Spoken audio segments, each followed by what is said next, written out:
Welcome to the Orthodontic Pearls podcast, where we share tips and tricks to better your clinic, business, and life. Today, we have our honored guest, Dr. Adam Schulhof, as we discuss the pursuit of clinical excellence, strategies for patient convenience, and relationship journeys. And now your hosts of the podcast, Drs. Chris Teeters, Brian Anderson, and Andy Sarpadar.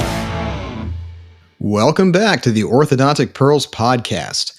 I'm your host, Dr. Andy Sarpadar, here to provide you with thoughtful insights into the world of orthodontics. As we enter March, we want to take a moment to review some practice performance data from our partners at Gaidge. February presented some challenges as many practices experienced a noticeable slowdown. If your numbers didn't meet expectations, know that you are not alone. To give you the details, compared to February of 2024, we saw production fall by 3.9%. Collections were down 5.2%, and new patient exams decreased by 7.5%. Additionally, starts were down 5%, with a significant 11.5% drop in aligner starts, continuing a concerning trend we've observed over the past year and a half or so. Looking at the year-to-date statistics for the average Gaidge practice, we've seen flat growth in production, a decline of 1.1% in collections, and a decrease of 3.9% in new patient exams, alongside a 1.2% drop in total starts. However, it's worth noting that non-aligner starts have actually increased by 1.7% year to date, while aligner starts alone are down around 8%. Today, I'm very excited about our guest, a personal friend and mentor of mine, and also one of our first anchor speakers for the original Mother of Pearls conference. We have with us today Dr. Adam Schulhof. Say hello, Adam. Thank you so much for having me, guys. Pleasure to be here. Awesome to have you on board. And of course, with us as always, we have Dr. Brian Anderson. How are you doing today, Brian? Good, man. I'm excited to chat with Adam. He's just such an awesome dude and obviously super smart. And I'm excited to see where this goes. And then our third co-host, Dr. Chris Teeters. How are you doing today, Chris? Feeling great. Really excited to have you on, Adam. You were such a great MC for the second MOPC. Everyone absolutely loved it and the humor you brought. And I know we're going to have that in this podcast. So I'm excited about it. Awesome. All right, guys. Well, I want to get back to our tradition of discussing a Facebook post from the Orthodontic Pearls Forum. And I thought this one was very interesting. So, Adam is obviously very gifted clinically, but also just a very philosophical guy. You know, he gets things about life. And I saw this post. This was by Lo Mabel, and this was from December 30th. And she posts this video of Dakota Johnson, who's an actress, and she is being interviewed, and she's talking about how she had a fixed retainer removed, and all of a sudden, she claims that her gap closed. She is having all this pain dissipate, and then this guy comes on here with this model of a skull, of a maxilla, and then starts explaining all these theories on why that is. So why don't we just take a listen and hear for yourselves? So I had a permanent retainer since I was like 13, and it was just glued to the back of my teeth.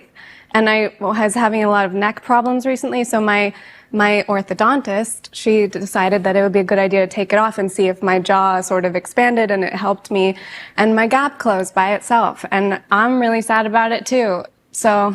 No, wait, hold on a second. First of all, wait, you got to walk me back. Your neck bothered you? And so that's what made you take the retainer out of your mouth? Like, is that a thing? Has anyone ever heard of that? Is that a thing? That is a real thing, yeah. So if your neck bothers you, it might be your teeth? Well, as you grow as a human being, your skull expands and your jaw and your teeth move. As you know, your teeth don't look like they did when you were a baby.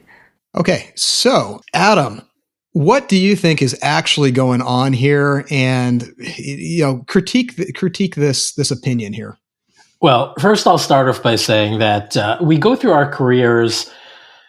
I would say, how many times have we told each other, well, I can fix your teeth, but I can't fix your crazy, right? So we tend to get a lot of patients that just, unfortunately, say the weirdest, craziest things to us. And maybe at times we decide to, right out of the box, judge some of these things that we know cannot be possible. And they're like, okay, they're nuts. They're crazy. Or somebody's got, some kind of skin in the game. They're trying to sell you something. With this particular one, though, it's interesting. Over the course of my career, I have treated a lot of adults. And when you think about how we age and what happens as we age, and you think about what we as orthodontists do, and you guys are not going to like this, but ultimately what we're doing in a patient's mouth is pathological by the definition of pathology, right? Like, these teeth are not straight. We are going to take them away from where they are anatomically today and move them into a straight position. But that's technically pathology. And so when you start getting into fixed retention, and we can talk, I'm sure, for hours about fixed retention, those that love it and those that hate it. But you have a patient that gets out of treatment at age, let's say 12, 13. You now essentially immobilize their teeth, their incisors anyway. Let's say they're lower incisors. And we don't know anything about Dakota, whether, what her tooth size issues are or aren't. But if we keep those lower incisors in a certain AP position, naturally, as we are aging, our soft tissue is getting more elastic. And so when we consider what happens over time, naturally, lower incisor crowding does get worse usually in most patients because that lower jaw, the mandible, is technically sliding forward. Now, again, you can't quantify slide as, millimeters or anything, but slightly, right? We're getting a little bit more loose. And so as that lower jaw is sliding forward, if those teeth were allowed to move, they either get crowded or a gap or a space opens up at the upper incisors. Now, if you listen to this, she said, I had neck pain. We took off my lower fixed retainer. My upper gap closed spontaneously, and my neck pain went away. I bet you if we look into her mouth pre and post, she's got lower incisor crowding now, because getting rid of that lower fixed allowed those lower incisors, as they collided with the upper incisors, number one, to space out the upper incisors a little bit, number two, to probably get a little bit more crowded. But from this neck pain situation, it allowed her to no longer need to posture back as she was trying to close, where when she was 12 years old, she would close into that max intercuspation perfectly. Now she's got a little bit of a slide, and with the incisors positioned and held forward, she was unfortunately pulling her jaw back. And if we all take 30 seconds and pull our jaw back and hold it there, that's going to give you some neck pain, right? Mm-hmm. And so to me, this is what really happened. And obviously this doctor that got on board and started spewing nonsense about the suture and all of that, absolutely crazy talk, right? Yeah. But I do believe that this patient's perception of her reality was in fact true. And that is at least my explanation of what could have happened over here. Yeah, I agree with you. I'm almost certain that you're correct there. What do you think, Brian? Well, so I think that the great thing about thinking deeply about something like this and believing people's experience, right? Believing that there aren't just a bunch of crazy people out there just completely nuts for no reason, that there's something behind it, right? But we often assign meaning to, oh, well, this is what it means, right? So this is what it means. It means that the suture needs to move, blah, blah, blah, blah, blah. Instead of just dissecting the problem, okay, what's actually happening here mechanically, like Adam just did so well. Yes. And then what would happen in that percentage of the population that has insufficient overjet and tight anterior contact, almost premature or traumatic anterior occlusion? Well, yeah, they're going to use their muscles to retract the mandible. And then the muscles are in hyperdrive. So when those muscles can never relax, it'd be like going to the gym every day and working the same muscle every day, never have recovery. Of course, there's going to be dysfunction there. And so, but we attribute it to, the suture not being able to move, or at least that's what the chiropractor, whoever it was, attributed it to. And this universal thing, therefore, bond retainers are bad. Rather than dissecting the problem, being like, okay, in patients with insufficient overjet and heavy anterior occlusion or excessive anterior occlusion, they're going to have a response to retract the mandible. Those muscles will never relax. There's going to be referred pain. there's going to be headaches, whatever, et cetera, et cetera. So in those patients, a bond retainer is probably not a great idea, but you can't universalize it. And certainly, to explain it in some other way, I think the reason it doesn't pass the sniff test is because it's kind of nonsensical to universalize something like that. Bond retainers are bad. Really? How many people are out there with bond retainers that suffer no symptoms? So all those people are wrong, and the very, very, very few that have a problem are right? Well, you can't universalize that, but what you can say is, okay, there's probably something going on for some people. Maybe it's even just a small minority. But rather than just discredit it as they're crazy, maybe there's something to it. So I like the idea that you don't have to discredit something at face value, but instead explore the problem. Sort of go, try and forget what you know about, or try and not judge it, I would say. Yeah. I think that's a fascinating way of looking at it, Adam. I think you're right. I think you made a lot of good points, man. Especially something as subjective as pain, that you can't deny that a patient has pain. You may not know what the reason is, but you can't just tell them, no, you're not in pain. That's impossible. So yeah, excellent point there, Brian. Or that there's no way that the retainer's associated, right? Because you could say, well, sure, you're in pain, but there's no way the retainer's causing that. Gotcha. I think you can't dismiss either one, really. Yeah. It could be crazy, but maybe it's not. There's a clear correlation that has to be explored there. I personally think that Adam really nailed it there. Definitely. What are your thoughts on this, Chris? I agree with everything Adam said, but the real takeaway for me is when we have that patient in the consult room and your TC comes over and says, "Oh, here's your class 4 patient," which is our code for gonna be a challenge. That you're going in there prejudging that patient as everything that they say is going to be a bunch of fluff. And I've fallen into that where, they start talking about something and they're really into a certain type of myofunctional therapy that's been disproven in the literature. And right then I seem to kind of have this guarded opinion of this person, thinking that they're just way off their rocker and I'm not the doctor for them. Right. Where I've taken on patients like that and I've really tried to understand from their perspective where they're coming from, even though I may not understand it to the degree that they're experiencing it. We can't deny that they are experiencing that. Right. So trying to get on board with them, not necessarily agreeing with them, especially if some of the talk is crazy, but trying to be invested in a solution for them, saying, hey, I've done that before. I've treated patients with TMJ problems. Sometimes it gets better. Sometimes it gets worse. Sometimes it stays the same, which is the 3 only options, right? But there's cases I've treated and their jaw pain goes away. So I say, I can't guarantee this is going to help, but getting in your bite might be a 10% chance that you have some improvement. Like I can help you out. There's things that we can do to help them. And a lot of times by you just being invested in them emotionally and trying to come up with the answer together, you can really make a difference in their life instead of writing them off as crazy because they have some truth in there. But then there are patients that are crazy. Yeah. there are some that are just crazy. Always, right? Yeah. It's both. It's both. When I saw that, I initially had the exact same response as Adam. We do see those in our practice. A restricted envelope of motion is something that we all understand and accept. One thing I'll just add is that I saw so many of those types of bites coming from those Smile Direct Club retreats, much so that at this point, I refer to that as the Smile Direct Club bite. And the context in which I'll use that comes up twice. One is if someone is coming to me and it's usually they had previous orthodontics before, and now they've got this jaw pain. And I look at them and it is the most beautiful finish I've ever seen. The teeth are pristine, interdigitated, but the patient has jaw pain. And immediately when I see that, I have to rule out a restricted envelope of motion. So I'll usually put them on a deprogrammer and I'll warn them, you're going to look a lot worse after this is done. But then lo and behold, they come back a couple months later and now they got an underbite, huge underbite. I'm like, well, now this is what we got to fix. And they get that and they always start.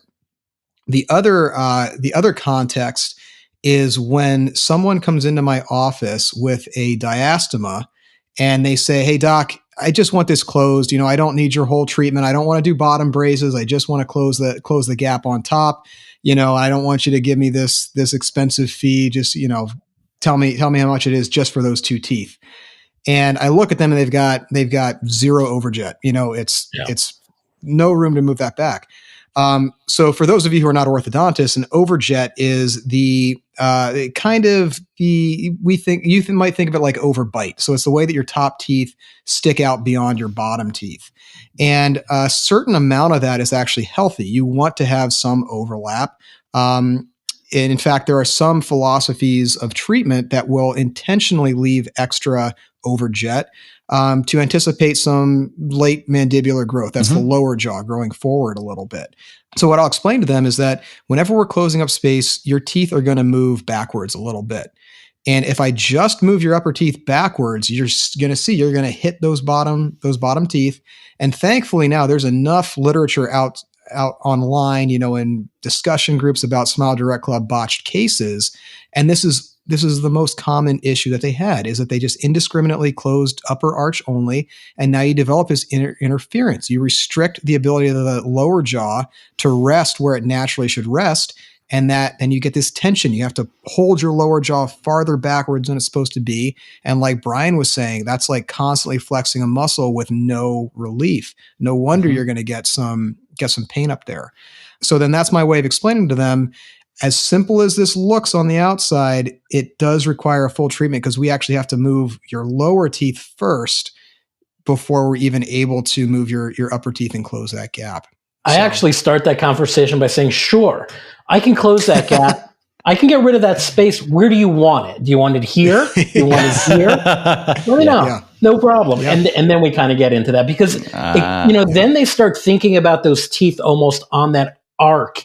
And, I've got to move it here or here. I can't move it here. It's one of those things that I think we take for granted, but isn't that obvious to someone who hasn't studied this? Yeah. A lot of times I'll identify what I think they're thinking, or what I try and put myself in their shoes. What would I be thinking? I'll say something like, I know you're coming in here for the one arch and you're thinking, okay, there's really nothing wrong with my lower. Why would I want to move my lower? If he wants to move my lower, it's just because he wants to sell me more, Yeah. He wants to do it for his gain. You must be thinking that, but guess what? We have to do both. And why? Well, because your teeth aren't free floating in space. Anytime I move an upper tooth, I have to consider, how does it fit with the lower tooth?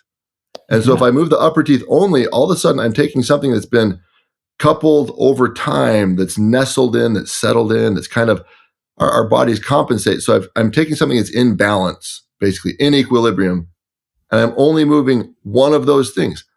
I mean, so it's not that simple, but I know it seems like I'm trying to rip you off. So I'll almost identify with the part of them that's resistant to it. So now I take that away from them, because then they're like, well, yeah, I was kind of thinking that you were trying to oversell, but now I get it. And you can understand why I think, well, so now I'm disarmed, because they can see that, okay, you get why I think it's kind of like you're trying to rip me off. And yet you're explaining to me a logical way. Okay, well, I get it. Because otherwise they're going to be resistant. Like, no. I came here for the upper only. And now, of course, you're trying to sell me. I don't have any problem with the lower. And yeah, sure, you got to explain why the lower is necessary. Sure. It almost seems like used car salesman in a way. So I just take the objection off the table by saying, I understand the objection. One thing to think about is not charging anyone arch fees, period. Mm-hmm. Right? You're charging a patient for treatment. It's for my time. It's for my expertise. It's for us to cure you of whatever it is, whether it's aesthetic, functional, et cetera. And so I'll actually say, it'll be easier for me to just treat the one arch. I mean, it costs the same. We charge you for treatment. So I'd love to just only do the upper, but these are the reasons why I've got to do the lower as well. You're taking away your incentive to rip them off like Brian does. No, of course not. But we do the same thing in like phase one. I'll say, our goal is to get a certain outcome here.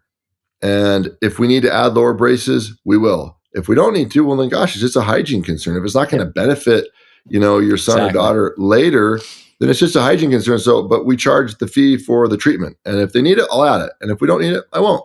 And rather than trying to, well, are you charging me for the appliance? And the same thing is for like expanders. I'll say, we'll start, if we want to do like a removable Schwartz, you know what? We can start with removable if you think your kid would do well with it. And if he doesn't, we'll just do a fixed no charge, because we're charging for the treatment here. I mean, there's a limitation, right? But then, okay. Well, then I feel I've removed, well, they don't have this reservation anymore, right? Yes. What's going to happen if he's not compliant? Oh gosh, I got to decide if he's compliant. Don't decide if he's going to compliant. Just decide if you want the treatment, because we're going to remove the decision of whether he's compliant or not from you. It doesn't matter. If he's compliant, great. If he's not, then we're going to give you the fix. It puts their mind in a position where they can make a decision on treatment rather than something else.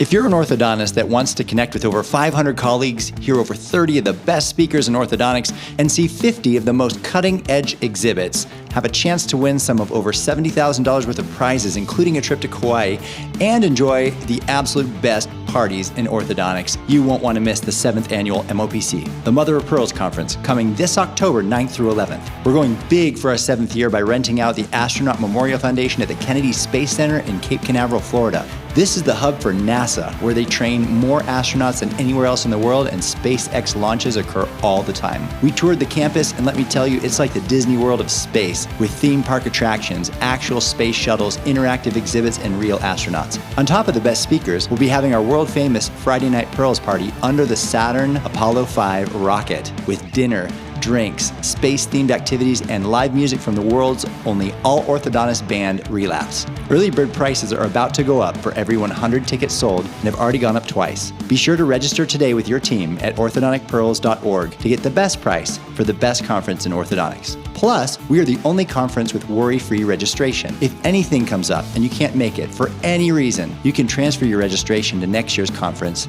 absolutely free. It's a no-brainer, so be sure to lock in your best price by registering you and your team for the best conference in orthodontics, the Mother of Pearls Conference, at orthodonticpearls.org today.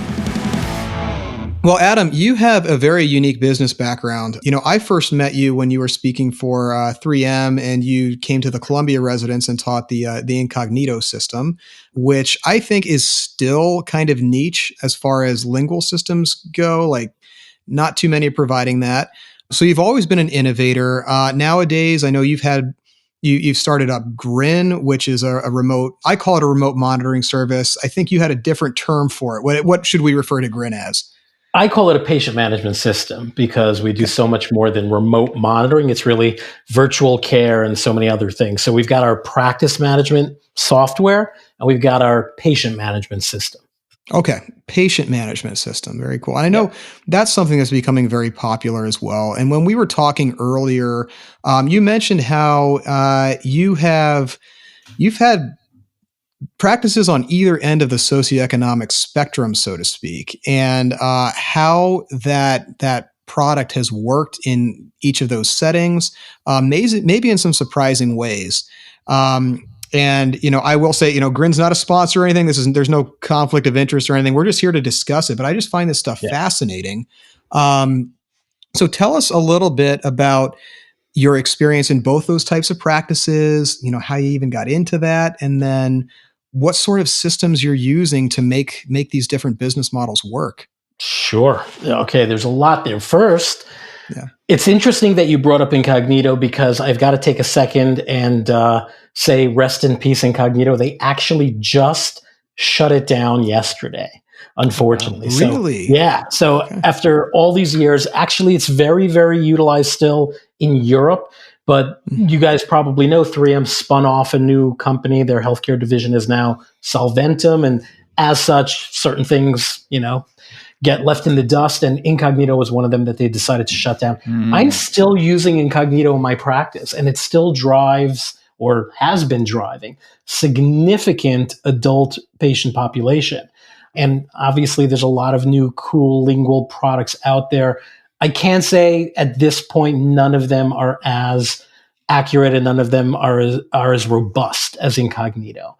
But as you, Andy, probably know, very, very difficult to implement in your practice. Certainly very, very difficult to delegate.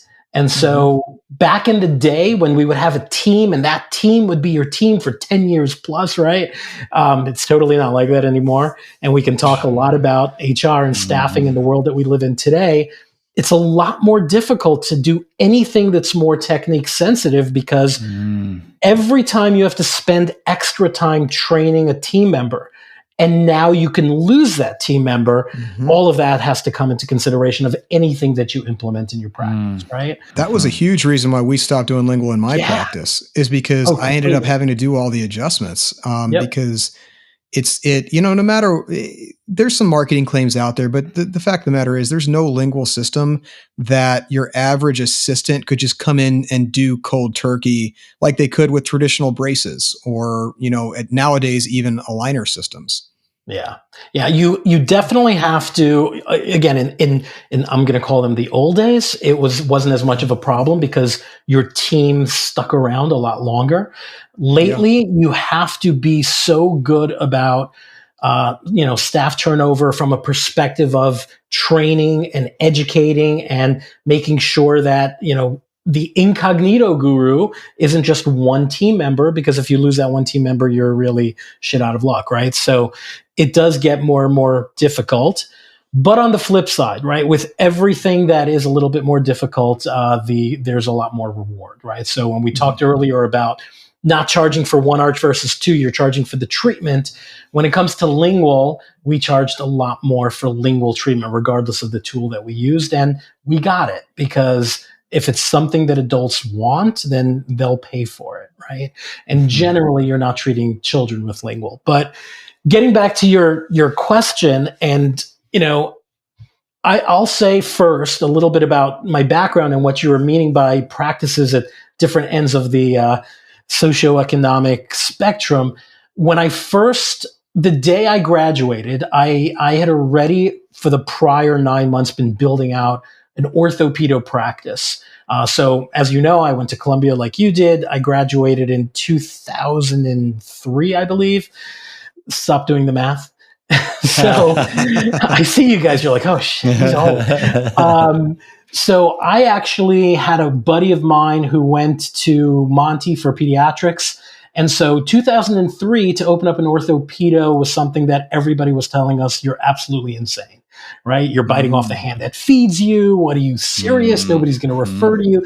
And it's just really funny looking back because now everybody's dying to open up orthopedo or pull in a pedo, pull in an ortho, whatever it may be. But I think that I was always one to think about not where the status quo is today, but really let's look at where the market is going 5 years, 10 years. So that has always commanded how I look at things. And if you start, as we kind of go through my timeline of my career, that's exactly what happened, every step of the way. So first, orthopedo, and this was in a relatively affluent Bergen County, New Jersey, so suburb of New York City neighborhood.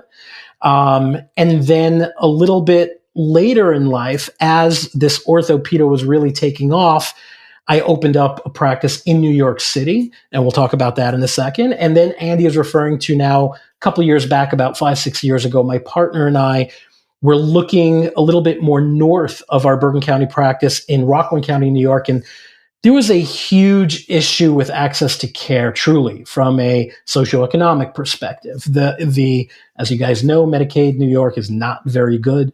There are hundreds of thousands of patients that had Fidelis, is the specific facilitator of this New York Medicaid, and there were just really no practices taking it because compensation levels were so low.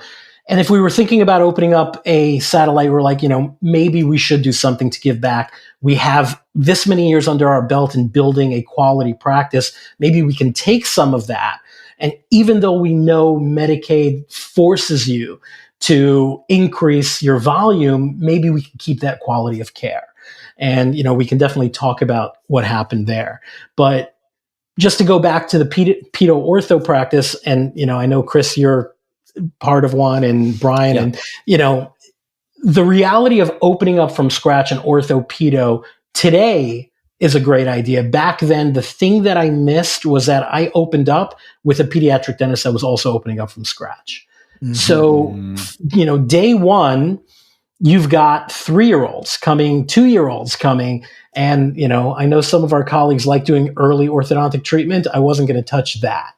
So for the first 7 years of a fresh orthopedo practice, you're really not getting the referrals.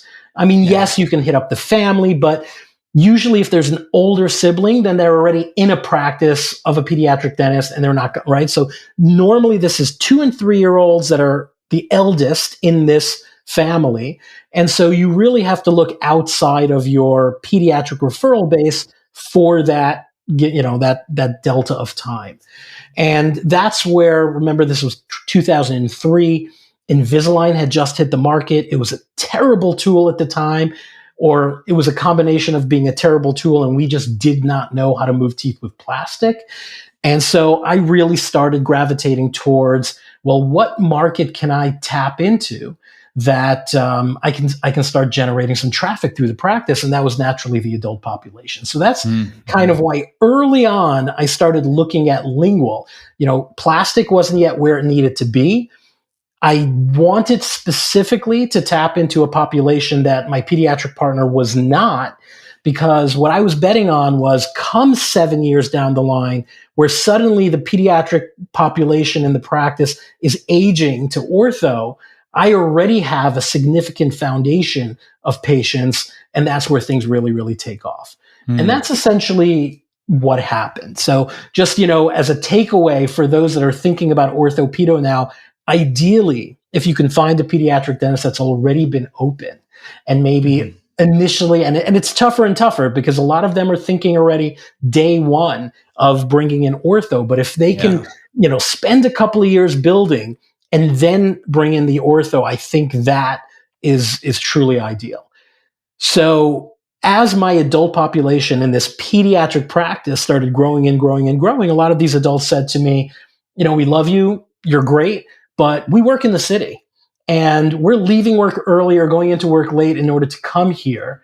Did you ever think about opening up in New York City? And that's exactly what I did. So we found a space that was, I'm not kidding you, especially you guys that have these beautiful, huge offices. It was 700 square feet. We're talking 2 chairs, 700 square feet.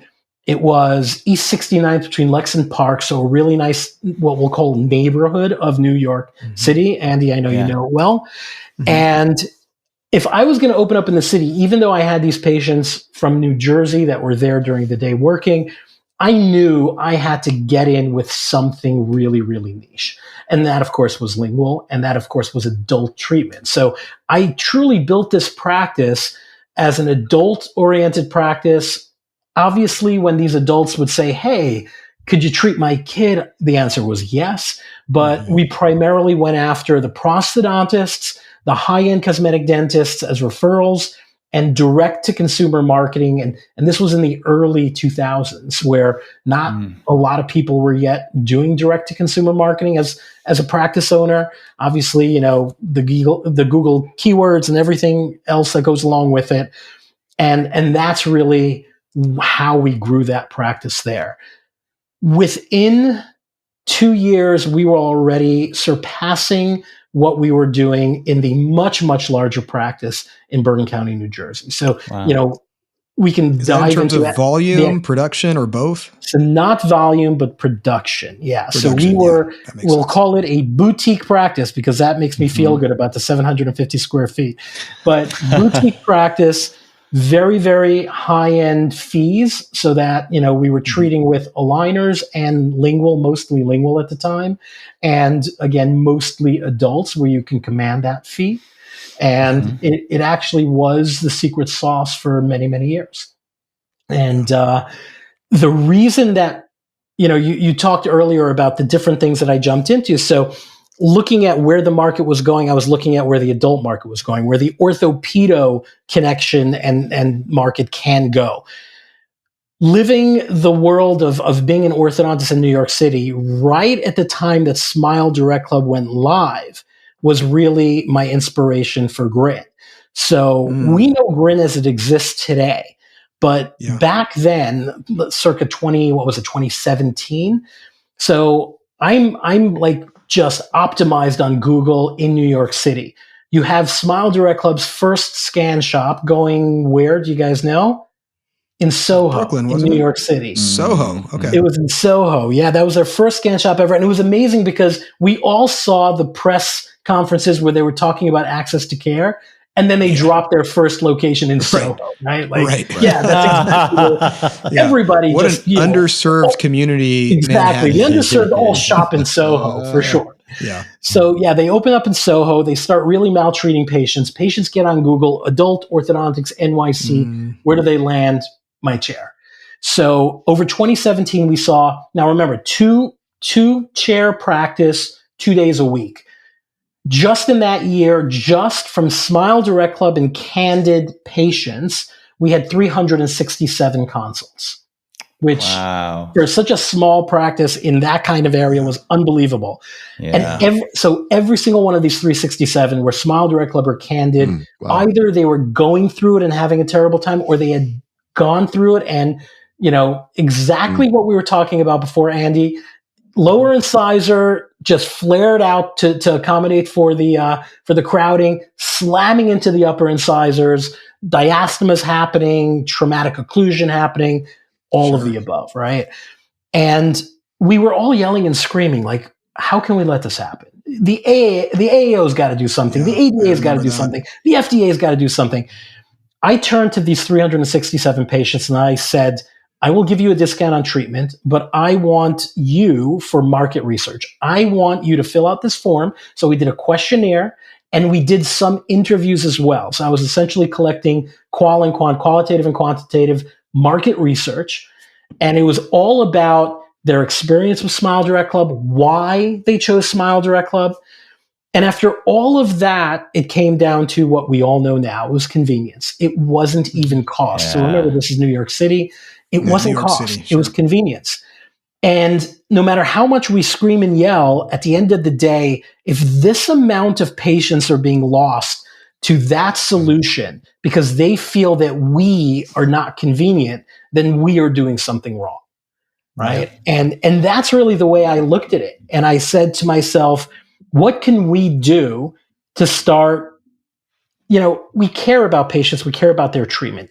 If that is correct, and that's a true statement, then we cannot let them get to the Smile Direct Clubs of the world. I've got to give them more convenience. I've got to figure out a way that I can fit orthodontics into their daily life. And that's really where Grin was born. Yeah. Yeah, no, I hear that a lot. I think probably in our area, it's a little combination of convenience and probably more on price, but certainly in Manhattan, I mean, I hear the fees that people are throwing around out there, and it's a competitive market. But if you can do well, you can do very well. Yeah. But on the flip side, in a market like yours, and I know this was part of your question, and we're going to get there. Yeah. If you could truly see your patient that infrequently, is there a world that you can see competing on the price because you are just as profitable as you would have been otherwise, or maybe even more so? And that's really where you have to start thinking about where the entire profession and specialty is going, needs to go. We've got all of this unbelievable technology and automations. And at the end of the day, the market's getting more and more saturated. We, Andy and I, we talk all the time about things like, GP ortho, et cetera. At the end of the day, we have to start thinking about, yes, we're doing things a certain way today, but as there's this revolution in technology, as it was a couple of years back when you start thinking about the different changes historically, pre-golden age of orthodontics, post-golden age of orthodontics, how do we need to change how we're doing things? And what can that do? And what can that look like for a patient? So these are all of the things that, I tend to spend a lot of time thinking about. And so you asked about the different practices and how something like Grin, and we can dive in deeper into that, works. But in some of the practices, this is convenience. Hell yeah. Like, moms do not love fighting traffic, taking their kids out of school and sitting in your waiting room. Even if you turn around that kid by switching their elastics in 5 minutes, they're pissed that they had to spend all that time, right? So it's all convenience. And then you've got the practices where if you can offer the patients phenomenal care, but reduce your overhead dramatically, can you actually make treatment more affordable for them? And even more, are these moms not just pissed by spending time in your office, but losing their income because they're hourly wage earners? And technically, most of their bosses are telling them, if you've got to take your kid to the orthodontist for 3 hours today, just don't come in today. And now, they may be on multiple different insurances, Medicaids, et cetera, but they're also now losing their income for the day. So that, there really is a win-win on every side of the equation, from a practice, the patients, regardless of what socioeconomic, level your practice is running.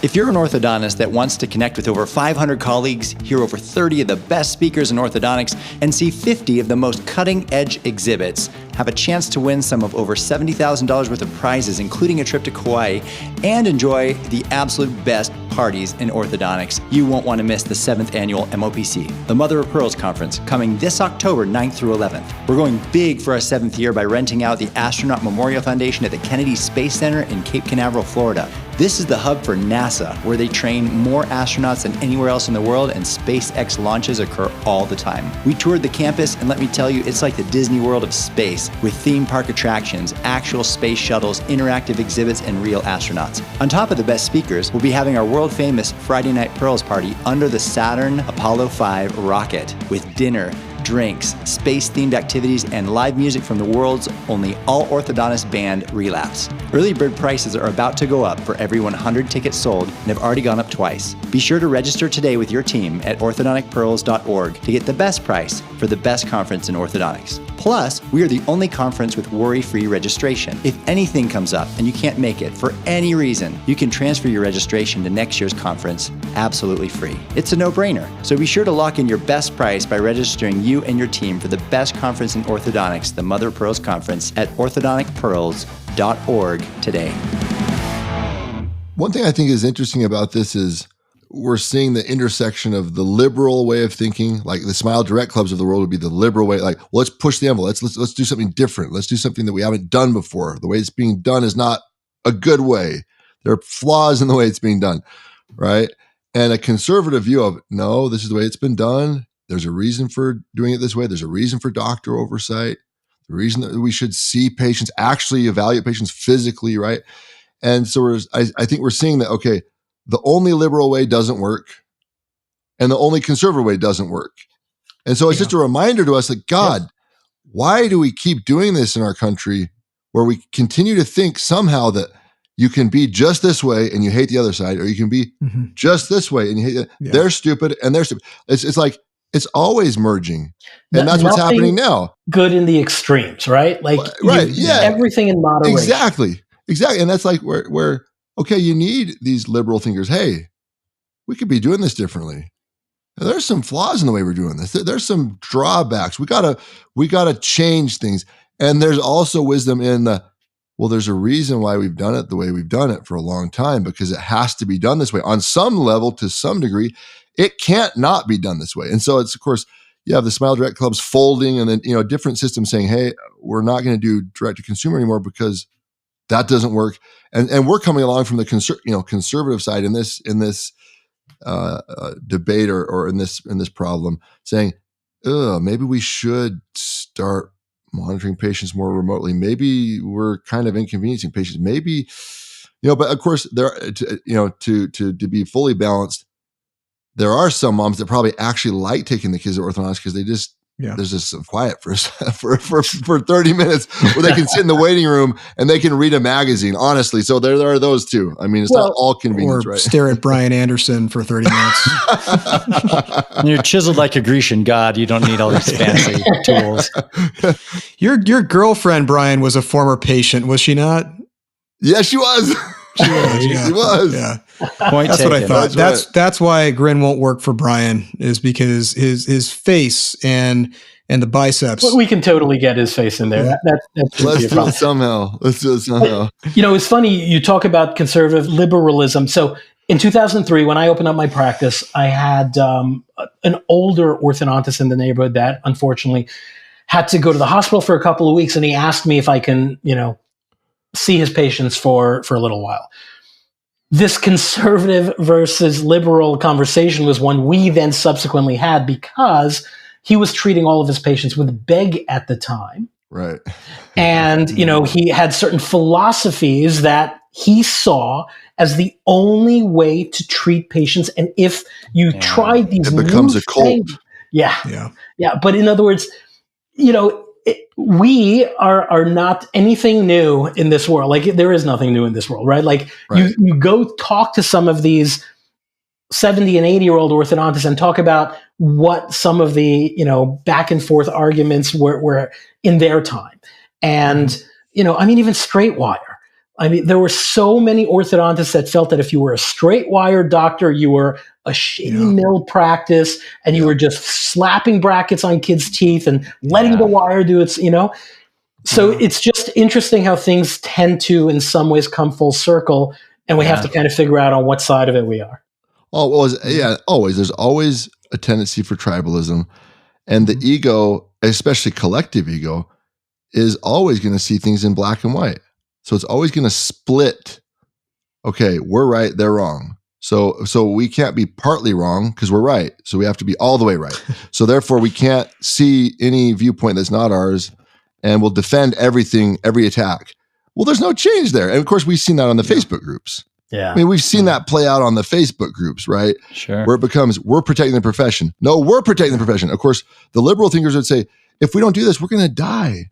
It's not going to be orthodontists treating patients anymore. We're going to die. We're doing this for the profession. And the conservative thinker would say, you're ruining the profession. You're reducing doctors' oversight. Don't you see? It's both. It's always both. Why do we not see that? And I'm guilty. I'm guilty as everybody else. But it's just fascinating to me how we miss it so often. To continue on this theme of tribalism and polarization, I've been thinking about this a lot as well, and it pertains to politics, it pertains to the profession, it pertains to every aspect of life. But I think that the thing that frustrates me the most is that there doesn't seem to be any actual principle behind it. And what I mean by that is you'll see one side criticize another perspective just because of who said it. Yeah. And, I posted a little bit on Facebook. I don't get involved in politics on Facebook anymore. I will just make these sorts of statements though, which is to point out that hypocrisy on either side. An example, and I'm not going to use any names, but there was one orthodontist who a lot of people know, and I would put him in the highly conservative category. Okay. And back when Ben Burris was a big deal,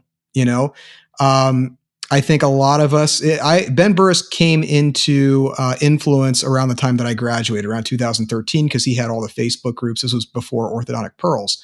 Yep. And we didn't know who this guy was, except that he was this big doctor. We see him on the Progressive Orthodontist magazine and all this stuff. And he seemed to have his stuff together. And I'll admit, I took a lot of lessons from him that really helped me through those first years of my startup. Patient financing is one of the biggest things, which was not really done back then, but the idea that you can finance treatment beyond the estimated treatment time. Anyway, he started to jump the shark a little bit when he got in bed with Smile Direct Club, and it was sort of all downhill from there, and he became very vindictive, sort of bitter against the profession, eventually just shut down the entire Facebook group, which was what left room for Pearls to grow.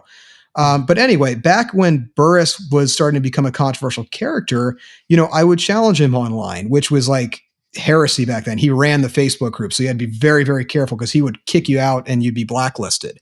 But when I would challenge him, I would get this very positive feedback from doctors like this very conservative guy. And, we became friends to some extent. And what I was aware of is then when I had a falling out with, well, I guess we all kind of had a falling out with certain people who were friends with this guy. I was still the same person with the same opinions, but now the same principles that I would use to back up a position, he would come after me in the same way that he would go after Burris. And I was like, this is the same opinion that I've always had, except now you don't see me as on your side. So all of a sudden I'm the devil. I'm not to be listened to. And I went from, being this trusted and respected person in this group's eyes to, oh, we had you all wrong. You're actually the exact opposite of that. And nothing you say has any merit. And that's the part that's frustrating to me, is when you cannot see the merit in another person's perspective just because of their affiliation, whether it be political, ethnic, religious. Anything they say can't possibly be true. And the flip side of that is anyone who's on my side, I'm going to back them and naturally agree with them, even if what they say is openly hypocritical or contradictory. Thoughts on that? Hold on loosely. Yes, hold on loosely. Hold on loosely. It's like you got to, have your convictions and you have your viewpoints. Why? Because they're based on your life experience. And that means something. It's the only experience you have, for God's sake. So, of course, you're going to have opinions, but hold on loosely because there's always another way of seeing it. And Andy, I think probably what was happening was you're a contrarian thinker. You like to be devil's advocate because you know inherently that there's another viewpoint. And you know that the popular viewpoint is missing something. Yes. So if everyone's going down this path, everyone's missing something. So we got to point it out. And maybe you still go down that path, but at least you know what you're missing, right? So it seems to me that you're that kind of thinker, and I am too, to an extent. And so I understand it. But I think probably what was happening is this person saw you as, hey, Andy's opposing whatever's happening here. And so therefore Andy's one of us. And what are we? We are whatever group this person had assigned. Right. But you're not that, you're just a contrarian. And so then when your contrarian nature was contrarian to them, all of a sudden you're not one of us, you're an outsider. Well, you're always going to be an outsider because by nature you're going to be contrarian, which is necessary. You have to have, outsiders are essential. The insiders are always missing something. Yeah. So I think that's probably what was happening. But I mean, we do it all the time. We do it all the time. And yet I constantly find myself being surprised at, oh my God, this outsider brought something I couldn't see. And it's like, why is that a surprise? That's been the story since the beginning of time. And did you think that fits at all with personality types, like being more of a P versus a J, or like when we talked about in the beginning days of MOPC, there were the zebras that saw the world as black and white, and then us as the hippos that saw. We're airing all the dirty laundry today. We're just doing it, man. We're just doing it. But I mean, I think enough time has passed. No, I do think that personality type definitely factors into that. I mean, all of us here are intuitives. And that means that we're naturally going to think outside the box. Now we kind of diverge after that with how we act upon those thoughts, but we all have more abstract thoughts as opposed to organizational or concrete, following the book kind of things. And yes, of course, I think my personality is probably the most guilty of being the contrarian, literally the debater, the challenger, however you want to say that. One line that sticks out in my summary is that the ENTP will vociferously defend a position they don't agree with just because everyone else has the opposite stance. And I have found myself actually we were all in that original Facebook group that came up in opposition to progressivism, so to speak, within our profession. And I was so uncomfortable with the consensus, that I had to throw it out there like, well, there's another side of this here. Not to mention the groupthink and the confirmation bias that stems from something like that. One post that I took particular issue actually involved a friend of mine. And he has a very successful office. It's not a tradition. He's a very progressive guy, and you have to have the level of success that he's had. But one of his competitors is in this group and posts up some of his reviews. And he had something like, 3,000 reviews, like an ungodly number, and the guy is saying, it's not possible to have this many reviews. And I'm like, as soon as I saw that, I was like, well, it's clearly possible because he has them. And then everyone starts jumping on there and validating him that, he can't do that. That's not possible. And I'm like, well, okay, but the reviews exist, guys. Like, maybe we should look at how he's getting these reviews, and maybe we can learn something so that you can increase yours. Because by convincing this group of 100 doctors who obviously agree with everything you say anyway, that it's impossible that he has that, does that help your situation in any way? Is that somehow going to take down his reviews to what you consider a reasonable number? No. And I was just so shocked at how there was not a single response that challenged his preconceived notions and actually grow to compete with this guy, and everything was just validating. Yeah, it's not possible. Basically, this guy's an asshole, and that's it. So, I mean, you're just a contrarian for the sake of being a contrarian, but I am not. I see what you did there. Yeah. There's also this concept of, how you see yourself and how you want to live the rest of your life, right? Like everybody always says, always keep learning, but how many people actually live their life that way? You are not going to learn anything by talking to a bunch of people that agree with you, right? The only way you're ever going to learn is by, actually, steel manning and the other side. Like we talk about putting ourselves in other people's shoes. Anytime I have any kind of real conflict with another individual, the first thing that I'm going to do is say, okay, I'm this individual, defend this to your death and see what you come up with. Because that's where you're actually going to enter that zone where you're actually learning, changing, and growing. So to me, that's just part of how I live life now, because nothing in my life has gone the way I originally thought. And that's good and it's okay. Yeah. And most of the people that I've met and had any kind of expectations of proved me wrong. So the same goes with most of our even philosophy, right? So if you can actually, so it's not just about being contrary in my mind, it's also about opening your mind up to growing as a person. And, there are times that you'll steel man the case, you'll take their side and you're like, no, I still don't see it. Okay. You did that exercise and you probably got something even from that exercise. Yes. And maybe where you were, 50 points away, now you're 48. So you still disagree, but you're a little bit closer. So that's just how I look at these kind of things. I love that concept of steel manning the other side as opposed to the straw man, which is a logical fallacy. Straw man, of course, is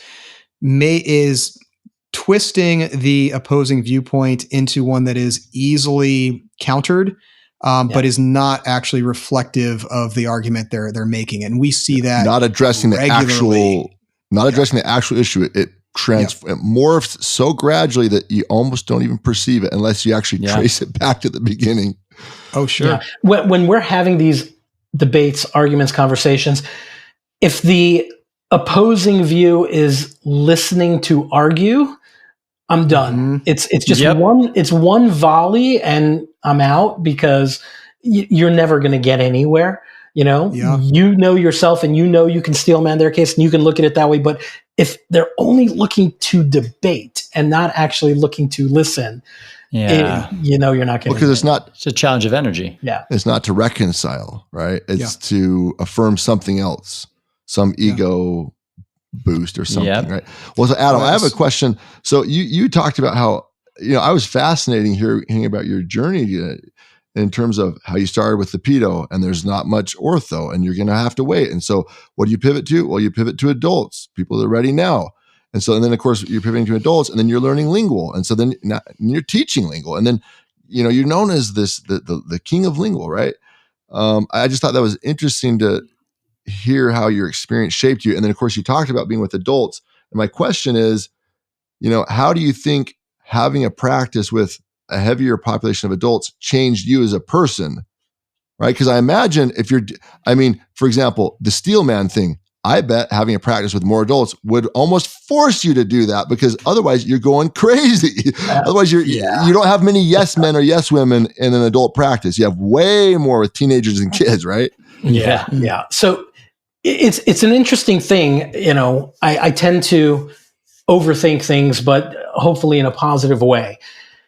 So first of all, I absolutely agree. And I think that even what we started this pod with at the beginning with, Dakota's fixed retainer situation, my philosophy on how I thought about that, kind of did my little detective work in my own brain, analyzed it and came up with a response, is because of my experience with adults, right? Because otherwise, if you want to run an adult heavy practice, you cannot constantly just be dismissive that, they're crazy. There's no getting around that. I mean, I've heard from people never treat, and to everybody out in podcast world, this is not my philosophy. This is not what I said, but I have heard, never treat a woman in her 40s that's single, period. Right? Like we've all heard this from, unfortunately, probably our teachers at our ortho programs. The reality is that, like we did with Dakota, there's probably an underlying reason in most of the cases, right? Other times there is, issues with body dysmorphic disorder and whatnot. But the interesting thing is when you run an adult heavier practice, you're probably getting more adults than the average practice who are seeing a smaller, more concentrated, specific adult. So where we say adults are pain in the necks, yes, probably in our regular practices where we're only seeing a couple, because maybe in suburbia or wherever we are, most adults are not going for treatment, but the few that are very picky and therefore are going to be less difficult. Diversity. Yes. Right. Yes. Yeah, that's fascinating. So it's kind of like, it's interesting because I had a buddy who was actually in Austin and he was doing a lot of lingual and attracting a lot of adults. And he started building out this entire lecture about the garden of adults that were coming in. And he was saying it as a negative that the only adults that came to his practice were quote unquote the crazies because they were so particular. But if you embrace them more and you see a larger amount of adults, and adult treatment tends to drive more adult treatment, because even if it's lingual, they actually like talking about it, even though it's behind the teeth and most people can't see it. If it's aligners, others in their social circles are asking them about it. They're probably talking about it as well. And if it's brackets and wires on the labial, even more so. So I tend to feel like you're getting more internal referrals from the adults even than you are from your general adolescent population who's got to go through the moms who are sitting at the hockey game or whatever. Yeah. So, I mean, I think we should all at least attempt to embrace it, because if we start talking about, and I'm sure at some point, you guys have all talked about where things are going with the population. You're going to be treating more adults and more retreats, and that's really where a very, very large extent of our revenue is going to come from in the future. If you're an orthodontist that wants to connect with over 500 colleagues, hear over 30 of the best speakers in orthodontics, and see 50 of the most cutting-edge exhibits, have a chance to win some of over $70,000 worth of prizes, including a trip to Kauai, and enjoy the absolute best parties in orthodontics, you won't want to miss the 7th annual MOPC, the Mother of Pearls Conference, coming this October 9th through 11th. We're going big for our 7th year by renting out the Astronaut Memorial Foundation at the Kennedy Space Center in Cape Canaveral, Florida. This is the hub for NASA, where they train more astronauts than anywhere else in the world, and SpaceX launches occur all the time. We toured the campus, and let me tell you, it's like the Disney World of space, with theme park attractions, actual space shuttles, interactive exhibits, and real astronauts. On top of the best speakers, we'll be having our world-famous Friday Night Pearls party under the Saturn Apollo 5 rocket, with dinner, drinks, space-themed activities, and live music from the world's only all-orthodontist band, Relapse. Early bird prices are about to go up for every 100 tickets sold and have already gone up twice. Be sure to register today with your team at orthodonticpearls.org to get the best price for the best conference in orthodontics. Plus, we are the only conference with worry-free registration. If anything comes up and you can't make it for any reason, you can transfer your registration to next year's conference absolutely free. It's a no-brainer, so be sure to lock in your best price by registering you and your team for the best conference in orthodontics, the Mother of Pearls Conference, at orthodonticpearls.org today. But I think along with that idea of diversity, it's important to consider elasticity of demand. And I think that is different between different populations. We interviewed Shannon Patterson a few weeks ago, and one of the points she brought up is that in 2024, most practices were down a little bit, but the ones who did primarily adults were down a lot more, on average, because when the economic perception isn't so good, adults will put off their own care, but kids are still a priority. I know Chris and I had this conversation. Yeah. And my wife works with more kids than I do. My practice, I get a lot more dental referrals than pediatrics. So we still see a majority of kids, but we're a little bit more adult centric. And there were times last year where we were really struggling with that. It's funny. I will say our adults were up last year and our kids were down in Bergen County, New Jersey.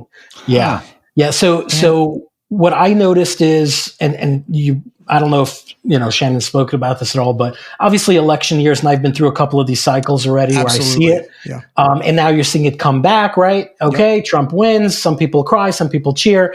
At least there's more certainty. And now, hey, little Jimmy, we've been pushing this off. Let's get you to the orthodontist. Versus, you are right. It depends on, are the adults coming just for the social six and the smile refreshes, or is it tied to some kind of larger treatment plan with their prosthodontist or cosmetic dentist, tied to them, the clock ticking on them getting an implant, and they know if they want ortho, got to be done before the implant. So it really depends on what you're primarily driving from, what segment. And I think also in my practice, primarily the adults I'm treating are parents, and I think that is also different. I think in New York City, you've got a bigger population of, single childless professionals, who have money and just value. There it is. So I think that, like anything else, there's no universal rules that apply to everything. And you just kind of have to roll with it and keep an open mind. No extremes, right? So I had the extreme of the adult-only practice, but moderation is probably better. Mix it up. Moderation, diversity. I think that's huge. We didn't actually get to go into your Medicaid practice so much, and we don't have to spend a ton of time on that. But I did want to cap this discussion off with that. So you've had a couple of, I'd consider, high-end practices or boutique practices. Yeah. And then you decide to start this Medicaid practice, which I think was outside of your comfort zone. Remind us again, why did you decide to do that? And then how did that work out for you? I'm a glutton for punishment, and I didn't have enough stress in my life. Now, look, realistically, it was more probably about, the system is severely broken. I think we all know that. I think we all recognize that. Probably our colleagues in general dentistry see it even more than we do, because we probably, as an orthodontic office, if you're not treating that population, you just don't see much of that population, right?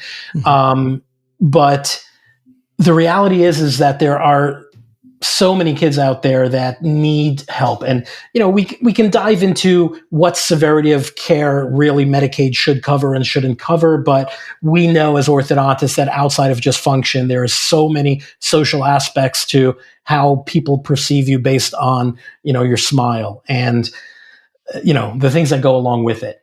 I, at the time, of course, with my partner, who's a pediatric dentist, we felt like, everybody talks about how if you're going to open up a Medicaid type practice, it's going to naturally just turn into a mill. You're going to have to see a high volume, and quality of care has to go down.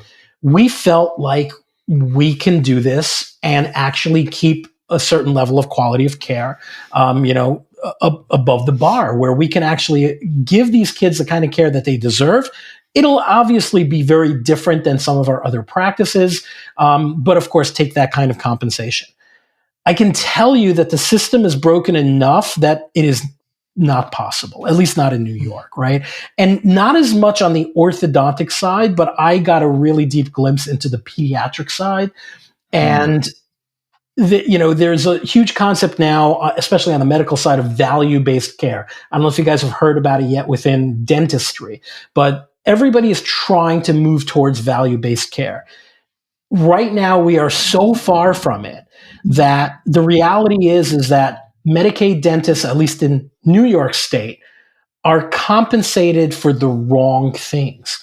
If a patient needs actual treatment, this dentist is losing money, versus if the patient needs a cleaning and a sealant, and again, the sealant needs to be put on a healthy tooth, which most of these kids no longer have, that's how you get compensated. So these practices are trying to churn out 10-minute cleanings and exams and never treat the kids, truly. It's really, really bad. It's an upside down system, and we're trying a lot of different things in our power to change it. Not to mention the fact that some kids just never get to the dentist. And in the United States, you guys may know the statistics. It truly is 1 out of 2. 1 out of 2 people are walking around and haven't seen the dentist in beyond a year. I believe kids. it's 1 out of 2 kids. 1 out of 2 kids. It's there's something like 40% of kids starting kindergarten with decay. It's insane. I don't know if you guys have seen the latest World Health Organization study on dental. Obviously, it's World Health Organization, but guess what? The U.S.'s numbers, not great. Yeah. If I were to just start showing you those numbers, you would think, okay, this is a third world country. So, we primarily started that practice. We wanted to see if we can actually bring some, number one, access to care, but good access to good care. And it's a very, very difficult challenge. It truly is. But it does tie into some of the things that we're leveraging from a technology perspective is, as an example, if I can have these kids treated in a much more efficient manner on the orthodontic side and not make mom and dad miss days of work, that is such a huge value to them. If I can screen children virtually and I can screen 500 kids in a school gymnasium so that they can get approved for Medicaid using technology, that's a tremendous thing. So these are the things that we're actually playing with now in conjunction with Grin and some other tools, because this is where we need to start utilizing the technology that we've had to actually create a massive change. And obviously going to the agencies that be the government agencies and trying to make sure that they will actually compensate for some of these new tools, because that's where we're starting to get towards a little bit more value-based care. One thing I wanted just to comment on that I think is really interesting. I'm curious of your guys' thoughts on this. So Adam, you mentioned that the United States doesn't place very well when it comes to, the data on number of kids entering kindergarten with cavities. I think you said, 40% have decay. And only 1 or 2 kids is getting dental exam within the last year or whatever, right? So, I hear that and my mind goes back to earlier in the discussion, we were talking about how it's harder to do lingual now. Why? Well, because people don't stay at their job very long. So you can't train people. So then you can't provide this service. And I think those two things are probably linked. I think in the United States, our attention deficit, our in some ways, our demand for immediacy, in some ways, is to our detriment because we can't keep staff for very long, right? And kids, can't wait for a decent meal. They need to eat whatever's right in front of them, right? Or they can't brush their teeth because they're too busy on screens. I think these two are linked in some way. I'm just curious, what do you think's going on there? Why do you think? Of course, there's good that comes with the bad, right? So this quote unquote bad, let's call it that, this bad thing of decreased attention's happening because there's so much that we can pay attention to now. There's blinking lights, flashing lights, sounds, smells, stimulations everywhere. So what do you make of that? I don't know. I'm just curious. No, I think you make a lot of good points. I don't know that the numbers have gotten worse over time, right? So I was shocked by where the numbers stand today. I would have to look back. I don't know that they've gotten worse. But you do have those that it is strictly an attention thing. It's obviously, there's certainly a tremendous dietary component to it as well. But we do have a lot of places still in the United States that are truly dental deserts, especially when I say a dental desert, it can exist from a perspective of this patient is only covered by Medicaid. It's a Medicaid desert. There are private doctors near there, but they're never going to go. There are, unfortunately, parents that certainly don't value dentistry because they themselves are from that background. And unfortunately, that just kind of persists. And then there are those that just can't take off a day of work to even get their kids to the dentist. So, there's all of those things that I think play a factor depending on what extreme you're looking at. But I can tell you that even in our high-end practice in Bergen County, New Jersey, we will see a patient on the pediatric side that hasn't been in 6 years. And they're a very affluent family.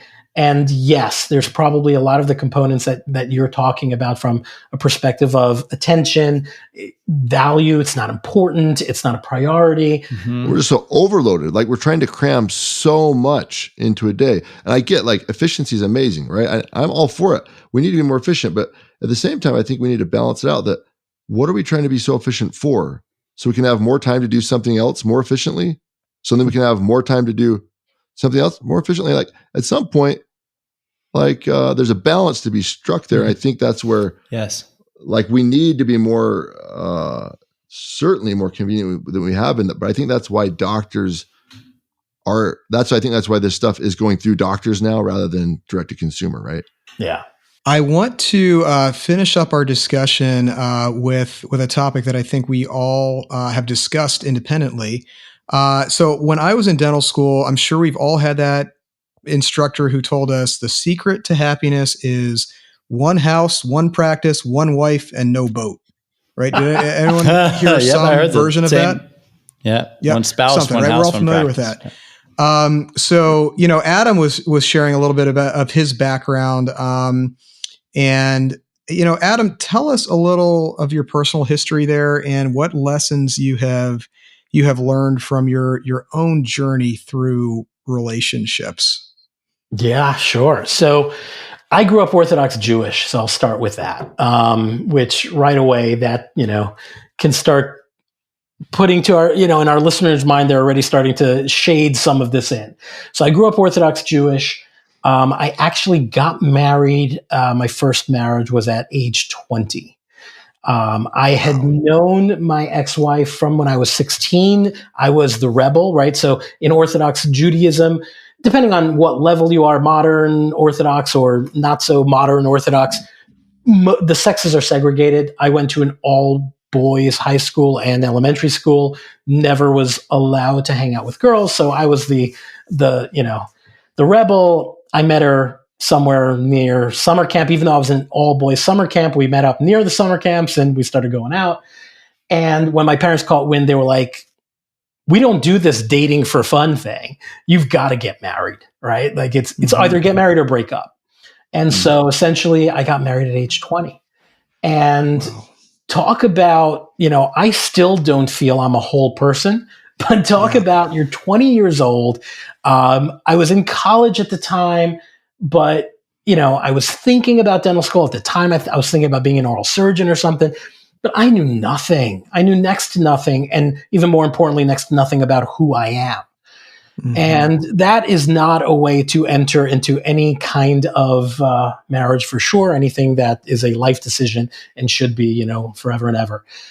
And as you can imagine, as we both grew up, we did not exactly grow up together. We grew up in different ways as normal human beings. Even in a group of really, really close friends, we each are slightly different. We have different thoughts about, things. And when that happens within a marriage, sometimes it could work out and sometimes it can't. And we tried very hard. We were actually together for 19 years.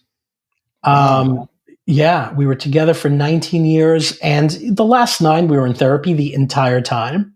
So I made some therapists very, very wealthy, which is great. And, but I also honestly learned so much about myself going through that process, because a lot of the therapy is really not just about the relationship in the couple, but really about who you are. So that is, nothing in life do I regret. We had 3 phenomenal kids, love them dearly. They are literally the center of my universe. And eventually it got to the point where it was a matter of, interestingly enough, whereas early on everybody was saying stay together for the kids, I made a decision to break up for the kids. Because, you're all parents and or you're learning, does not matter what we tell our children. But what matters ultimately is how and what we do in front of our children. It's all about modeling, right? I can tell my kids something from today till tomorrow, but if I show them and if I am doing X, Y, Z, then they will as well.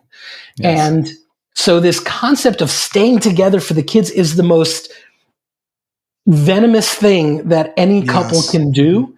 And kids are so damn perceptive. And so all of the tension in the house, even though you say, no, there's no tension, we're so nice to each other at home. That nice is passive aggressive, tensive nice, right? And the kids are picking up on that. And so I realized my kids were getting older, and if I needed for them to have modeled a phenomenal relationship and a healthy romantic relationship, then I need to get working on getting out of this one and getting into a good one. Yeah. And that was really where and how I finally made the decision. Wow. Yeah. That's an incredible story. I think that, I was saying, I can relate to that on some levels. I'm not divorced, but my parents recently went through a divorce, in 2020. So I think they were in their late 60s when they got a divorce. Wow. And I can definitely attest to that modeling. When I was growing up, in dating age, it was a struggle for me to know how to interact with members of the opposite sex, because all I'd ever seen my parents do was yell at each other. And it was obvious even then that they had no relationship with each other except through us and through like resentment towards each other. And I didn't know anything else. I thought that's just how everyone interacts. I think that, my wife will probably attest that there's still aspects of my personality that are reflective of that. But I watched as they got divorced very late in life, and, seeing that from, I was almost 40 years old when they got divorced. Seeing the ramifications of that. And then when my dad got together, he's now engaged to someone else. Watching my dad grow in that new chapter of his life has been just so eye-opening, because he's a different person. I mean, legitimately a different person. The way that he talks to this woman, and he will tell me that he made so many mistakes with my mom, and that should have been his first ex relationship. Because there's certain mistakes that you make with people that you can't really take back. And it's not a reflection of like you being bad or them being bad, but you set patterns with people. And once you fall into those patterns in a group or with another individual, it's very hard to break that, because there's an expectation that keeps you stuck. Yeah. I agree with you wholeheartedly. Coming from someone who did not have a good role model of what a loving relationship is supposed to be, and then, feeling the effects of that over my own life. Brian, I wanted to ask you, I know you've had a unique journey with all this too. Is there anything you'd like to share or maybe comment on Adam's experience? Well, first of all, I loved hearing yours too. And this is where the rubber meets the road. This is real life stuff. And like we've talked about on the podcast, there is no right answer. It's how you see it. And it's how you can communicate it. And it's how the people value it that are in your life, right? But my experience is fairly similar to Adam's. I mean, you can change a few things. There wasn't the discouragement of dating. Dating was encouraged, but boy, there was sure strong pressure on, waiting until marriage, to have, any sort of sexual relationship. And so the natural pressure is, well, then get married, So I got married at 21. I'd had, a little life experience. I'd served an LDS mission, which took me to Portugal, which was a really eye-opening experience. Learned a new language, was really quite fully immersed in the culture, learned to appreciate a new culture. And gosh, they do things differently. And some of the things I think are better. And some of the things I like how we do things in the United States better, or whatever, or even like their perspective on life. Well, I kind of like some of the way they describe things. And I'm coming at it from, I'm supposed to be bringing you something, but I'm actually getting something. Wait a second here. So yeah, of course, and I'd already had some, as a teenager, I would say the popular term now is a crisis of faith. They say a crisis of faith. But really, it was just allowing myself to try on a different perspective and believing my ability to observe things and make patterns and tie things together and say, wait a second, what I'm observing, what I'm reading here, the history of this isn't consistent with my observation of how things normally would go, right? There were some things that just didn't add up. And of course, you can twist yourself into a pretzel and try and find a way. Well, here, ultimately, it came down to this. It felt dishonest to me to continue applying a filter to make myself feel better and less threatened about my religious beliefs than to just applying the same filter that I apply to everything else. Yeah. If I'm applying a filter to everything else of this is kind of how the world works, it's based on what? It's based on my experience. It's based on my education. It's based on my knowledge. I can't then take off those glasses, so to speak, and put on a different set of glasses where I don't see those inconsistencies, or I choose to explain them away or whatever. So long story short, I had already had some reservations and some doubts about the truth claims of my church, but I ultimately hung my hat on something very simple, which was, if there's anything that inspires you to do good, and what I would understand as good is, well, reduce suffering, love people, help people, at least in the way that you think you can. Well, that's good. So anyway, I got married. Again, almost like Adam said, I didn't really know myself. I was still figuring myself out. I came from a very conservative background, but kind of more open-minded thinker about it, and was, I discussed it with my parents. I discussed it with my close friends. I discussed it with my bishop and seminary teacher, and I just never quite got answers that really satisfied, because it seemed to me that they were doing the same thing that I wanted to do. God, I wanted to believe it because it was so difficult not to. It was painful not to. It was scary not to. But to live by fear, in my opinion, this was for me. So I'm not saying this is general for everyone else, and I'm certainly not criticizing them for their beliefs. But for me, it felt like I can't do that, right? And so you learn and you grow, and of course you grow apart in some ways, like Adam said. And I didn't even realize it was happening because it was so gradual. And our focus became so much on the kids and on fulfilling our obligations and creating our obligations at work and in the family and in the community and in the church as well, that I didn't even realize that we'd grown apart until it became so glaringly obvious. And part of that was, a huge part of it was me. We were married for 16 years. And then that last year, I decided, I don't actually believe all this stuff. And, I'm fine. And even though I've been open with, people close to me for a long time, and I've tried to be honest with those that are close to me, and even at church, I don't know if I know this stuff, but I mean, what can you know really when it comes to religious stuff? So I tried to really be authentic, I would say, but it came down to, we just grew apart. And of course, part of that was, this faith crisis I had. And part of that was sort of starting to question everything. And then it was sort of an existential crisis. Well, what does this all mean anyway? And then it was, you throw the baby out with the bathwater a little bit, right? Yeah. Until you realize, it makes sense. Okay. But ultimately, so I got divorced in 2020. We, had been separated for about a year before the divorce and struggling for a while. So in the end, I would say, God, it's all so difficult. And it's also wonderful when you can see that, well, this is reality. This is what happened. I can't change what happened. I can only change what I do now. And therefore, I'm called to learn from my experiences. And where did I go wrong? Like Adam said, it's like, God, I went wrong in some ways, some big ways.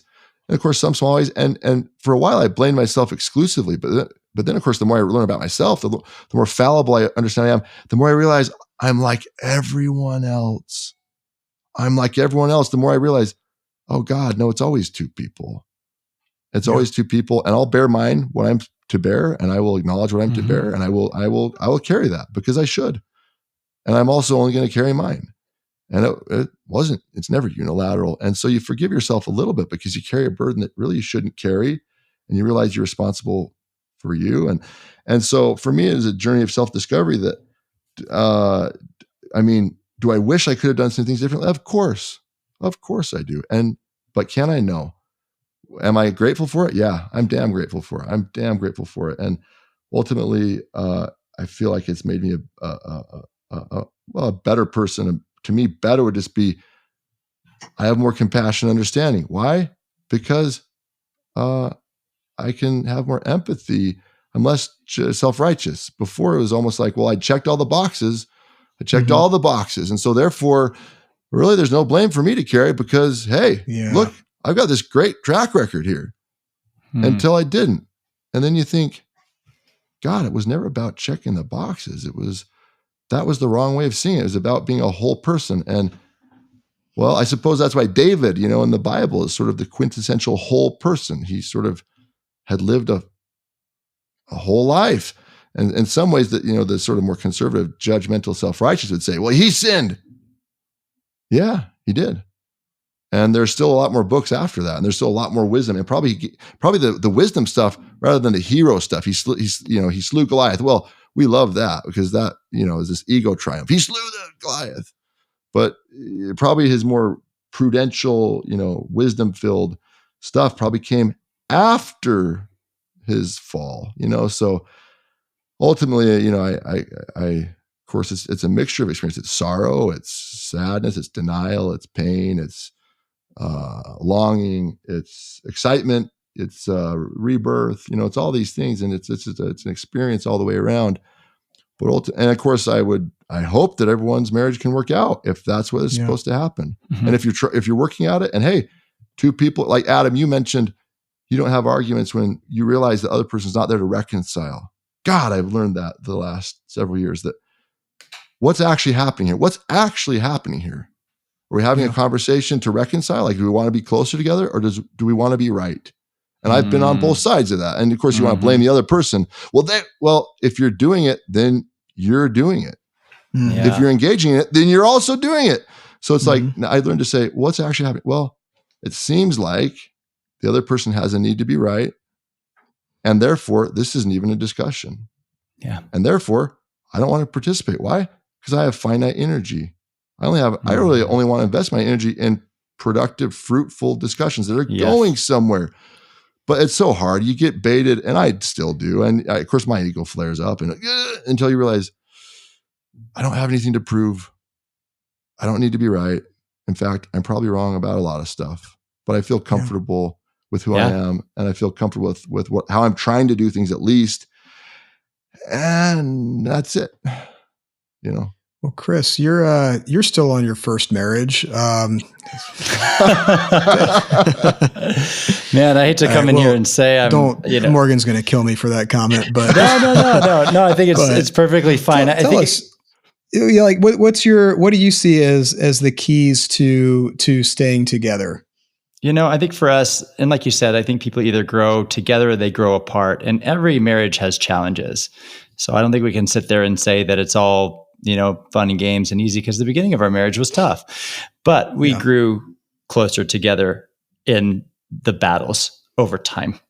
Where I think sometimes maybe it's just that person where you just can't, or you grow apart. But our marriage has been better than it's ever been. But a lot of that was me discovering my faults and starting to take a different approach. Because if you do the same thing you've always done, expecting a different outcome, that's the definition of insanity, right? So I tried, from my perspective, I said, well, if this marriage fails, it's 100% my fault. 100%. Like, I'm going to go in and I'm going to give everything. Where I think in a lot of marriages we keep score, right? Like, okay, well, I took out the trash this week and now it's your week or whatever, or I did this for you and you never do for me.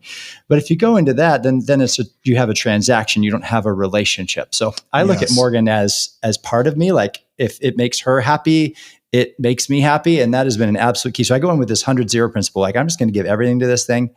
And then what I found, and expecting nothing in return, and what I found is she started giving that back to me unexpectedly.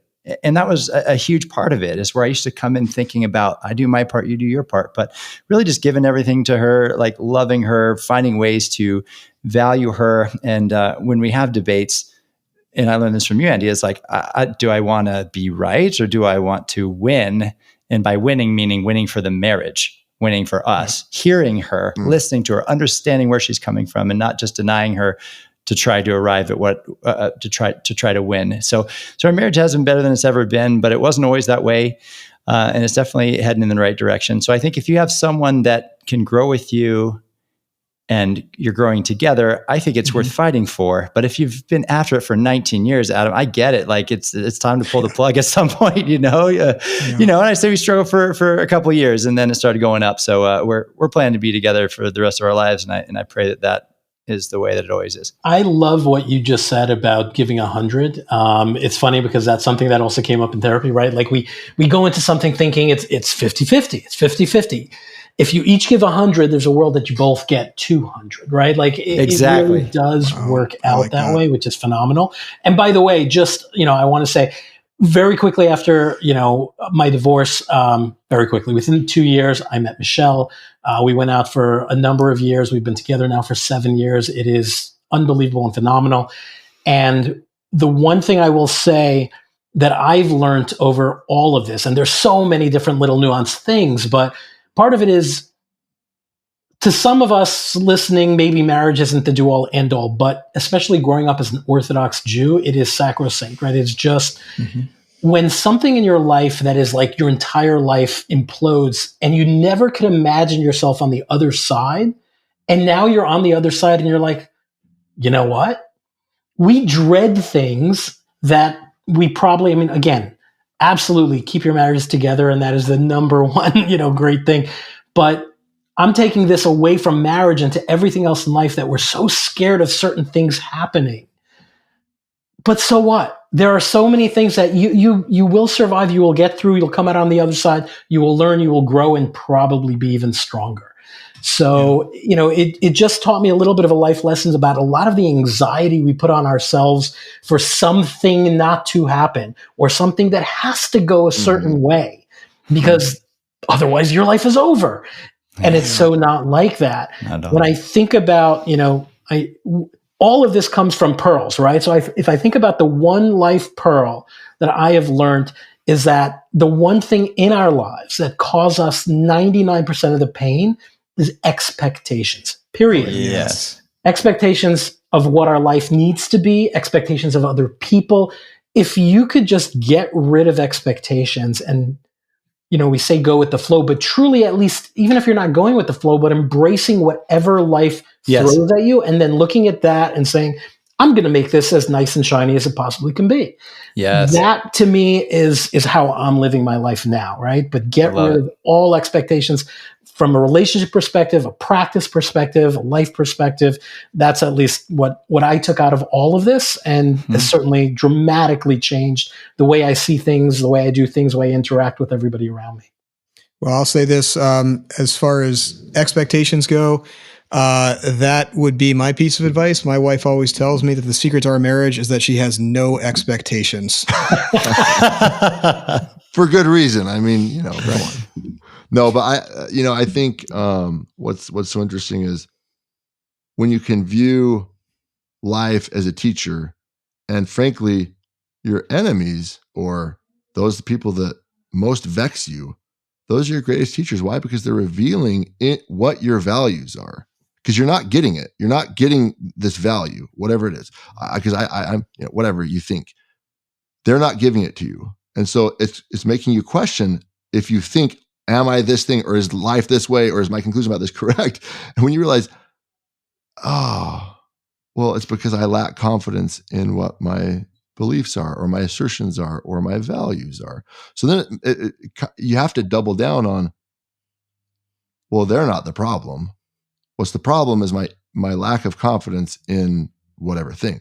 So I need to look at that. I need to shore that up. And so it's a great way to not be a victim, even if you've been through some difficulty, and even if you have been victimized. And not to say that there aren't victims, but just it's a great way to look at life, and to view life as a teacher. And I think, just listening to you guys, it's I'm feeling more inspired to go and just be my better self the rest of the day, man. So I appreciate the things you guys have shared. It's been a You're great not going to go break up with Diana now, are you? Of course not. I'm going to be I'm going to be just 110% now, bro. That's right. 200. You got to beat Chris, right? Well, awesome, guys. Yeah, I think this has been a really good discussion. I mean, this is where the rubber meets the road, as you said, Brian. This is the real stuff right here. I'd like to finish up by just reiterating something that I think everyone brought up, which is growing together. And one thing that I constantly think of in any relationship, romantic or otherwise, is that we are constantly changing. Okay. We can't prevent that. The key is to direct the way we're changing, to be the master in charge of the direction in which we're changing. And if you're committed to someone else, I think that what a marriage is like, it's that gateway. And, it's a promise that you're going to grow together from there and change together. Yes. And sometimes that can be difficult. But the more shared experiences you have, the more you focus on those things in which you're passionate about together. I think that the best we can hope for is to be a different couple 10, 20, 30 years from now. But a couple that is bonded even stronger than the first day, even though you're both completely different people and in a completely different relationship. So that would be my 2 cents there. Any closing statements, guys? I was just going to say thank you all for being vulnerable and sharing stuff that is hard to share, honestly. But I think we all really open up and kind of become better when we have a chance to do that. So thank you. Fantastic. Yeah, that's what this podcast is about, really. That's what we want to do here, because ultimately that's what gives purpose. So absolutely, it was great. I loved hearing from all you guys too. It was a blast, honestly. I mean, I've done a lot of podcasts, and this has been more like 4 guys sitting around bullshitting in a good way, and and sharing, and that's fantastic. So I appreciate you guys. Thank you. Awesome. Thanks, well, we appreciate you, Adam. Thanks so much for your time. I know it's valuable. You have a lot of stuff going on. As always, we encourage you, if you like what you're hearing, please go ahead and hit that subscribe button, follow, like, share, bring your friends. We are the fastest growing orthodontic podcast out there right now. So we appreciate all of you guys who are our supporters. Let's continue the discussion on the forum, and everyone have a great day. Take care. Okay, have a good one, guys. Take care, guys. Thanks. If you're an orthodontist that wants to connect with over 500 colleagues, hear over 30 of the best speakers in orthodontics, and see 50 of the most cutting-edge exhibits, have a chance to win some of over $70,000 worth of prizes, including a trip to Kauai, and enjoy the absolute best parties in orthodontics, you won't want to miss the 7th annual MOPC, the Mother of Pearls Conference, coming this October 9th through 11th. We're going big for our 7th year by renting out the Astronaut Memorial Foundation at the Kennedy Space Center in Cape Canaveral, Florida. This is the hub for NASA, where they train more astronauts than anywhere else in the world, and SpaceX launches occur all the time. We toured the campus, and let me tell you, it's like the Disney World of space, with theme park attractions, actual space shuttles, interactive exhibits, and real astronauts. On top of the best speakers, we'll be having our world-famous Friday Night Pearls party under the Saturn Apollo 5 rocket, with dinner, drinks, space-themed activities, and live music from the world's only all-orthodontist band, Relapse. Early bird prices are about to go up for every 100 tickets sold and have already gone up twice. Be sure to register today with your team at orthodonticpearls.org to get the best price for the best conference in orthodontics. Plus, we are the only conference with worry-free registration. If anything comes up and you can't make it for any reason, you can transfer your registration to next year's conference absolutely free. It's a no-brainer, so be sure to lock in your best price by registering you and your team for the best conference in orthodontics, the Mother of Pearls Conference, at orthodonticpearls.org today.